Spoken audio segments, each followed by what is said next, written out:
الذين آمنوا ولم يلبسوا إيمانهم بظلم أولئك لهم الأمن وهم مهتدون۔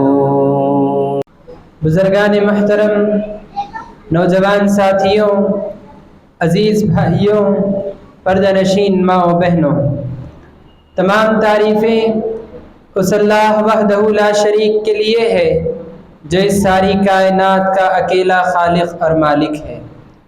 درود و سلام ہو اللہ رب العزت کے تمام انبیاء علیہم السلام پر، جن کو رب العالمین نے انسانوں کی ہدایت اور رہنمائی کے لیے دنیا میں بھیجا۔ خصوصاً میرے اور آپ کے آخری نبی جناب احمد مجتبیٰ محمد مصطفیٰ صلی اللہ علیہ وسلم کی ذات پر، جن کو رب العالمین نے رہتی کائنات تک کے لیے اسوہ اور نمونہ بنا کر دنیا میں بھیجا، آپ پر دین کو مکمل کیا اور یہ بات نازل فرما دی، الیوم اکملت لکم دینکم واتممت علیکم نعمتی ورضیت لکم الاسلام دینا، کہ آج کے دن میں نے تم پر دین کو مکمل کر دیا، اپنی نعمت کو تمام کر دیا اور اسلام کو بطور دین تم سے راضی کر لیا۔ اب اس کے بعد جو بندہ اللہ رب العالمین کے دین پر زندگی گزارنا چاہتا ہے، اللہ رب العالمین کی بنائی جنت حاصل کرنا چاہتا ہے، جہنم سے اپنے آپ کو بچانا چاہتا ہے، تو اس کے لیے ایک ہی طریقہ اور ایک ہی اسوہ ہے، وہ اسوہ محمد الرسول اللہ صلی اللہ علیہ وسلم کی ذات کا اسوہ ہے۔ اللہم صلی علی محمد وعلی آل محمد وبارک وسلم۔ حضرات، اللہ رب العالمین کا ذکر کرنا ایک بڑی عظیم ترین عبادت ہے، اللہ رب العالمین کو بہت پسند ہے اور اللہ رب العالمین کے نزدیک بڑی اہمیت والی عبادت ہے۔ اس عبادت کی اہمیت پچھلے خطبے میں آپ کے سامنے بتائی گئی تھی۔ حاضرین، آج کے اس مختصر خطبے میں میں اللہ رب العالمین کے ذکر کے چند اہم اور مختصر فوائد آپ کے سامنے ذکر کرنے کی کوشش کروں گا۔ یوں تو اللہ رب العالمین کا ذکر، اس کے بہت سارے فائدے ہیں، اس کے اس قدر فائدے ہیں کہ ایک خطبے میں یا ایک درس میں یہ تمام فائدے ذکر کرنا کسی کے لیے ممکن نہیں، لہذا میں چند اہم اور مفید فائدے آپ تمام کے سامنے آج اس مختصر خطبے میں رکھنے کی کوشش کروں گا۔ تو حضرات، سب سے پہلا فائدہ، اللہ رب العالمین کا بندہ جب اللہ کا ذکر کرتا ہے تو سب سے پہلا اور سب سے بڑا فائدہ بندے کو جو حاصل ہوتا ہے وہ یہ ہے کہ ایسا بندہ جو اللہ کا ذکر کرتا ہے، اللہ رب العالمین اسے یاد فرماتے ہیں۔ سبحان اللہ، یہ کتنی عظیم نعمت ہے، یہ کتنی بڑی بات ہے کہ رب کائنات، اس ساری دنیا کا مالک، جو ہم تمام کا خالق اور مالک ہے، وہ اپنے پاس ہمیں یاد کرے، ہمارے نام کے ساتھ وہاں ہمارا ذکر ہو، یہ کتنی عظیم نعمت ہے، یہ کتنا عظیم مقام ہمارے لیے ہے۔ اگر آج دنیا میں کسی اسمبلی میں اگر آپ کا نام لے لیا جائے تمام لوگوں کے سامنے، دنیا کی پارلیمنٹ میں اگر آپ کا نام لے لیا جائے، یا کسی بادشاہ کے دربار میں کسی کے نام کا ذکر آ جائے، یہ اس کے لیے کتنی عظیم نعمت، یہ کتنا بڑا اس کے لیے مقام و مرتبہ اور کتنا بڑا شرف اس کے لیے مانا جاتا ہے۔ آپ اندازہ لگائیے کہ اللہ کا ذکر کرنے والے کے لیے اتنی عظیم نعمت اللہ کی ہے، اتنا بہترین فائدہ اسے حاصل ہوتا ہے کہ اللہ رب العالمین فرماتے ہیں، انا عند ظن عبدی بھی، کہ میں اپنے بندے کے ساتھ ویسا معاملہ کرتا ہوں جیسا وہ میرے حق میں گمان رکھتا ہے۔ وَأَنَا مَعَهُ إِذَا ذَكَرَنِي، اور جب بندہ میرا ذکر کرتا ہے میں اس کے ساتھ ہوتا ہوں۔ فَإِن ذَكَرَنِي فِي نَفْسِي، اگر بندہ اپنے دل میں میرا ذکر کرتا ہے، ذَكَرْتُهُ فِي نَفْسِي، میں اپنے پاس تنہائی میں اس کا ذکر کرتا ہوں۔ وَإِن ذَكَرَنِي فِي مَلَئٍ، اور اگر لوگوں کے سامنے وہ میرا ذکر کرتا ہے، ذَكَرْتُهُ فِي مَلَئٍ خَيْرٍ مِّن مَلَئِهِ، فرمایا رب العالمین نے کہ میں اس کا ذکر اس سے بہترین مجلس میں کرتا ہوں جو مجلس میں وہ میرا ذکر کر رہا ہے۔ تو حضرات، اللہ کے ذکر کا یہ بہت بڑا فائدہ ہے کہ جو بندہ اللہ کا ذکر کرتا ہے، اگر آپ تنہائی میں اللہ کا ذکر کریں گے اللہ آپ کو تنہائی میں یاد کرے گا۔ اگر آپ اپنی مجلسوں میں اللہ کا ذکر کریں گے، اللہ رب العالمین کی نعمتوں کا، اللہ رب العالمین کی عظمت کا، اللہ رب العالمین کی حکمت کا آپ اپنے لوگوں کے سامنے اگر ذکر کریں گے، اللہ رب العالمین اپنے خاص فرشتوں کے سامنے آپ کا ذکر فرمائیں گے۔ یہ بہت بڑی نعمت بندے کو حاصل ہوتی ہے اللہ کے ذکر کے ذریعے۔ اور حضرات، دوسرا ایک اہم ترین فائدہ جو ذکر سے ہمیں حاصل ہوتا ہے وہ یہ ہے کہ بندے کو اللہ کی جانب سے عجیب و غریب ایک اطمینان، ایک چین، ایک سکون اس کے دل کو حاصل ہوتا ہے۔ آج دنیا کا یہ بڑا مسئلہ ہے کہ لوگوں کے پاس دولت تو ہے، لوگوں کے پاس شہرت بھی ہے، لوگوں کے پاس عہدے بھی ہے، لوگوں کے پاس بڑی بڑی تعمیرات موجود ہے، لوگ آسمان تک پہنچ رہے ہیں، چاند پر لوگ پہنچ گئے، لیکن لوگوں کا حال یہ ہے کہ آج لوگوں کے دلوں کو سکون میسر نہیں ہے۔ آج لوگوں کے دلوں کو سکون میسر نہیں ہے۔ ڈپریشن آج دنیا کی سب سے بڑی بیماری مانی جا رہی ہے۔ دنیا میں لوگ سکون کے لیے کوئی کامیڈی کے ویڈیوز دیکھ رہا ہے، سکون کے لیے کوئی میوزک سن رہا ہے، سکون کے لیے کوئی دوستوں کے ساتھ بیٹھ کر گپ شپ کر رہا ہے۔ اکیلی زندگی انسان کے لیے وحشت بن گئی ہے، کوئی اپنی اکیلی زندگی میں رہ نہیں پا رہا ہے، اور جس کو دوست میسر نہیں، جو دوسری چیزوں سے لذت حاصل نہیں کر پا رہا، کتنے ایسے لوگ ہیں اپنی زندگی کو چھوڑ کر موت کو گلے لگا رہے ہیں۔ وجہ کیا ہے؟ لوگوں کو چین سکون میسر نہیں۔ یہ چین سکون اللہ تعالیٰ نے فرمایا الا بذکر اللہ تطمئن القلوب، یاد رکھو اللہ کے ذکر ہی سے دلوں کو اطمینان حاصل ہوتا ہے۔ اللہ رب العالمین کے ذکر سے ہی بندوں کے دلوں کو چین سکون حاصل ہوتا ہے۔ جو بندہ اللہ کا ذکر کرتا ہے، جو بندہ اللہ کو یاد کرتا ہے، جو بندہ قرآن کی تلاوت کرتا ہے، جو بندہ اللہ کے لیے نماز پڑھتا ہے، جو بندے کے زبان پہ اللہ کا ذکر ہوتا ہے، ایسے بندے کے دل پر اللہ کی جانب سے عجیب اطمینان نازل ہوتا ہے جو اللہ کا ذکر نہ کرنے والے کو کبھی میسر نہیں ہو سکتا۔ اسی لیے امام ابن کثیر رحمۃ اللہ علیہ نے ایک آیت کی تفسیر میں بات نقل فرمائی جہاں اللہ رب العالمین نے اللہ کے ذکر سے اعراض کرنے والوں کا ذکر کرتے ہوئے فرمایا وَمَنْ أَعْرَضَ عَنْ ذِكْرِي فَإِنَّ لَهُ مَعِيشَةً ضَنْكًا، جو بندہ میرے ذکر سے اعراض کرے گا اس کے لیے تنگ زندگی ہے۔ اللہ رب العالمین کے اس فرمان کی تفسیر بیان کرتے ہوئے امام ابن کثیر رحمۃ اللہ علیہ نے فرمایا تنگ زندگی کا مطلب یہ ہے کہ انسان ہو سکتا ہے کہ مال کما لے، ہو سکتا ہے بڑی عظیم تعمیرات کر لے اور بڑے عالیشان مکان میں رہے، بہترین لباس پہنے، لوگوں میں مشہور بھی ہو، لوگوں میں اس کی عزت بھی ہو، لیکن دل کا جو چین و سکون ہے، دل کا جو اطمینان ہے، وہ کبھی انسان کو حاصل نہیں ہو سکتا جو اللہ کے ذکر سے منہ پھیرتا ہے۔ تو حضرات، دوسرا عظیم فائدہ جو اللہ کے ذکر سے حاصل ہوتا ہے وہ یہ ہے کہ اللہ رب العالمین کے جانب سے دلوں پہ چین و سکون نازل ہوتا ہے۔ اور حضرات، تیسرا فائدہ اللہ کے ذکر کا یہ حاصل ہوتا ہے کہ انسان دنیا کی بہت سی مصیبتوں سے، دنیا کے بہت سی مشکلات سے بچا لیا جاتا ہے۔ آپ دیکھیں موسیٰ علیہ السلام کی زندگی کا واقعہ۔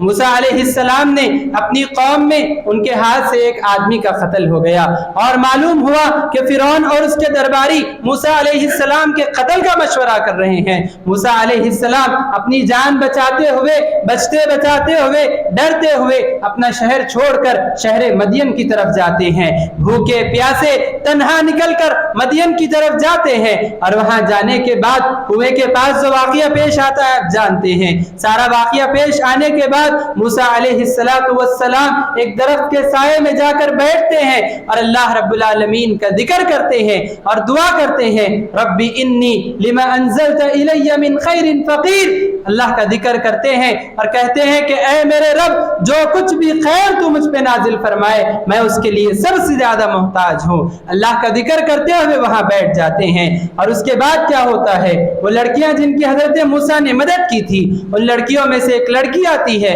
اور کہتی ہے کہ میرے والد نے آپ کو بلایا ہے، وہ آپ کے کام کی اجرت دینا چاہتے ہیں۔ موسیٰ علیہ السلام ان کے والد کے پاس پہنچتے ہیں، ان کے والد ان کے سامنے پیشکش رکھتے ہیں کہ آپ نے جو ہمارے لیے خدمت کی ہے اس کی اجرت کے طور پہ میں آپ سے کہہ رہا ہوں کہ میری 2 بیٹیوں میں سے ایک بیٹی سے آپ نکاح کر لیجئے اور اس کا مہر یہ ہوگا کہ آپ میرے گھر میں رہ کر میری جو ہے خدمت کریں گے اور میرے جو ہے گھر کا جو ہے آپ تمام چیزوں کا خیال رکھیں گے اور اس کے بعد ان کی روزی کا اور ان کے رہنے ٹہنے کا تمام چیزوں کا انتظام بھی کر دیتے ہیں۔ موسیٰ علیہ السلام جب واقعہ سناتے ہیں کہ میرے ہاتھ سے ایک آدمی کا قتل ہو گیا تھا اور فرعون میری تلاش میں ہے، تو وہ کہتے ہیں کہ آپ کو یہاں ڈرنے کی ضرورت نہیں، یہ علاقہ فرعون کے بس سے باہر ہے۔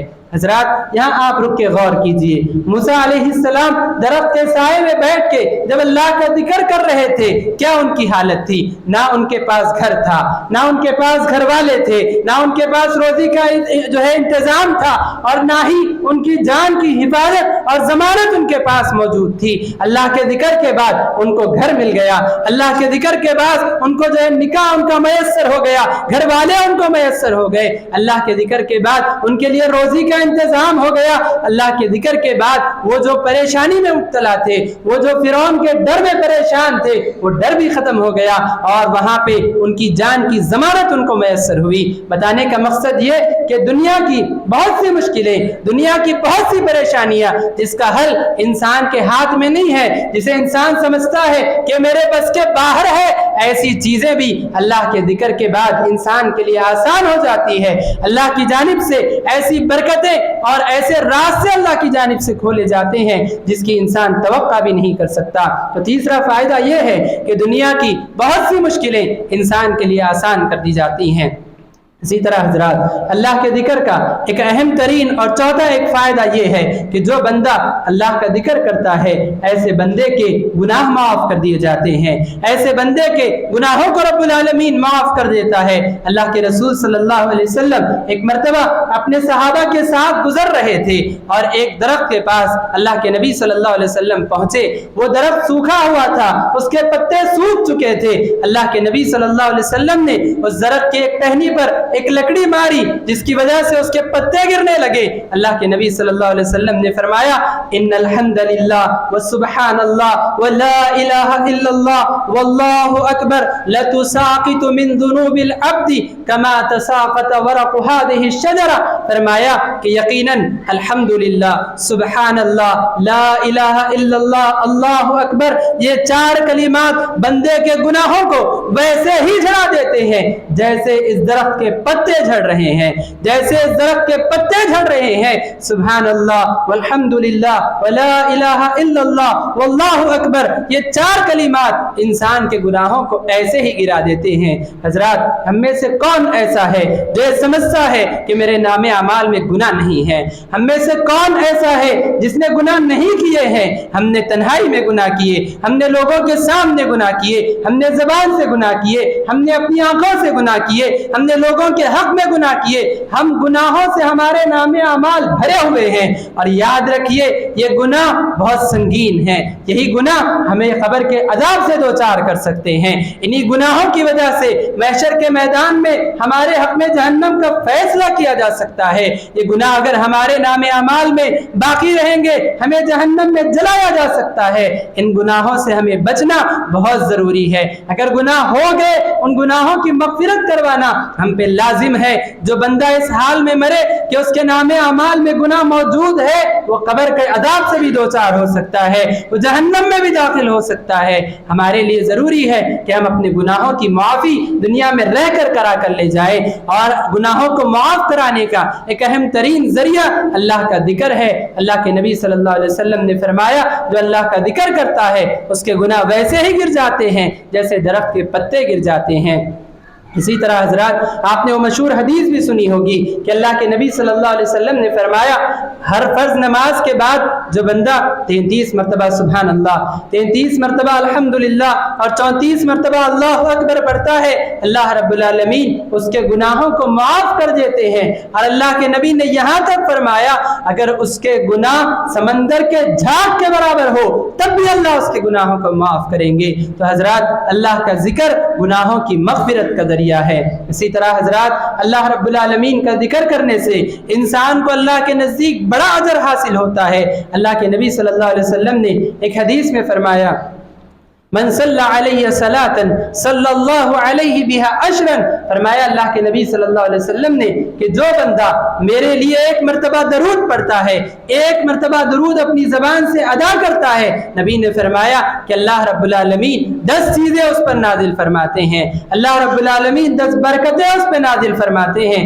اس کی تفسیر علماء نے بتائی کہ 10 برکتوں سے مراد اس کے 10 گناہ معاف کر دیے جاتے ہیں، اس کے حق میں 10 اجر لکھے جاتے ہیں، 10 نیکیاں لکھی جاتی ہیں، اور اللہ رب العالمین اس کے 10 درجوں میں اضافہ فرما دیتا ہے۔ تو حضرات، اللہ کے ذکر کا ایک فائدہ یہ بھی ہے کہ انسان کے اجر میں اضافہ ہوتا ہے۔ اللہ تعالیٰ نے فرمایا وَالذَّاكِرِينَ اللَّهَ كَثِيرًا وَالذَّاكِرَاتِ أَعَدَّ اللَّهُ لَهُم مَغْفِرَةً وَأَجْرًا عَظِيمًا، کہ وہ بندے جو کثرت سے اللہ کا ذکر کرتے ہیں اور وہ بندیاں جو کثرت سے اللہ کو یاد کرتے ہیں، اللہ نے ان کے لیے مغفرت اور اجر عظیم کا وعدہ کیا ہے، اللہ ان کو اجر عظیم سے نوازتا ہے۔ ایک آخری فائدہ حضرات میں ذکر کر کے اپنی بات کو ختم کروں گا۔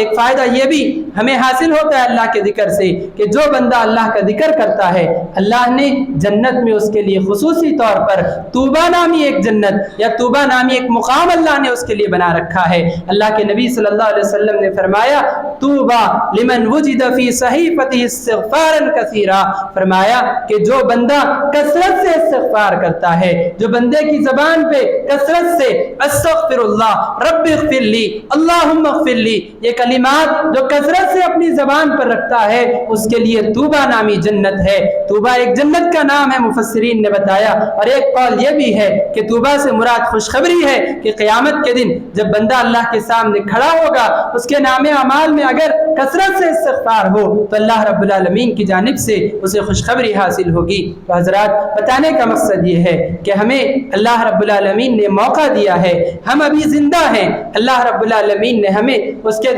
ذکر کی مہلت دے رکھی ہے، ہم اللہ کا ذکر کر سکتے ہیں۔ لہذا جب بھی آپ کو وقت میسر ہو، اپنی دکان میں، اپنے مکان میں، کہیں جاتے ہوئے، کہیں سے لوٹتے ہوئے، آپ خالی کسی کے انتظار میں بیٹھے ہوئے ہیں، آپ کچھ کام کر رہے ہیں، ہر حالت میں آپ اللہ کا ذکر کر سکتے ہیں اور یہ تمام فائدے آپ حاصل کر سکتے ہیں۔ اللہ سے دعا ہے کہ رب العالمین ہم تمام کو کہی ہوئی ان باتوں پر عمل کی توفیق نصیب فرمائے۔ اللہ رب العالمین ہمیں کثرت سے اس کا ذکر کرنے کی توفیق نصیب فرمائے۔ اللہ رب العالمین ہمیں ذکر کے تمام فوائد حاصل کرنے کی توفیق نصیب فرمائے۔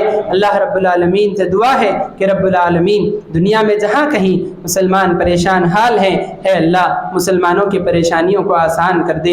اے اللہ جو مسلمان بے روزگار ہیں ان کو حلال روزی نصیب فرما۔ اے اللہ جو مسلمان بیمار ہیں، اللہ ان کو شفاء عاجلہ کاملہ نصیب فرما۔ اے اللہ جو رشتوں کی تلاش میں ہیں، اللہ ان کو نیک صالح جوڑے نصیب فرما۔ اے اللہ جن کو تو نے اولاد نہ دے کے آزمایا ہے، اللہ ان کو نیک صالح اولاد نصیب فرما۔ اے اللہ جن کے والدین دنیا سے حالت توحید میں گزر گئے، اے اللہ ان کے والدین کی مغفرت فرما۔ اے اللہ جن کے والدین زندہ ہیں، اللہ ان کو اپنے والدین کی خدمت کی توفیق نصیب فرما۔ اے اللہ جن کے گھروں میں پریشانیاں ہیں، جن کے گھروں میں آپسی رنجشیں ہیں، اللہ آپس میں محبت الفت پیدا فرما۔ اے اللہ رشتہ داریوں کو جوڑ دے۔ اے اللہ ہماری نیکیوں کو قبول فرما۔ اے اللہ ہمارے گناہوں کو معاف عطا فرما۔ اے اللہ جب تک ہمیں زندہ رکھ نیک عمل کی توفیق نصیب فرما، جب موت دے تو حسن خاتمہ نصیب فرما۔ اے اللہ قبر کے عذاب سے ہماری حفاظت فرما۔ اے اللہ محشر کے میدان میں ہمارے لیے آسانیاں پیدا فرما۔ اے اللہ ہمارے حق میں جنت کا فیصلہ کر دے۔ اے اللہ جہنم سے ہمیں نجات نصیب فرما۔ اے اللہ جنت میں تیرے نبی کی صحبت نصیب فرما۔ اے اللہ جنت میں تیرا دیدار نصیب فرما۔ آمین۔ اقول قولی ھذا استغفر اللہ لی ولکم ولسائر المسلمین من کل ذنب فاستغفروہ انہ هو الغفور الرحیم۔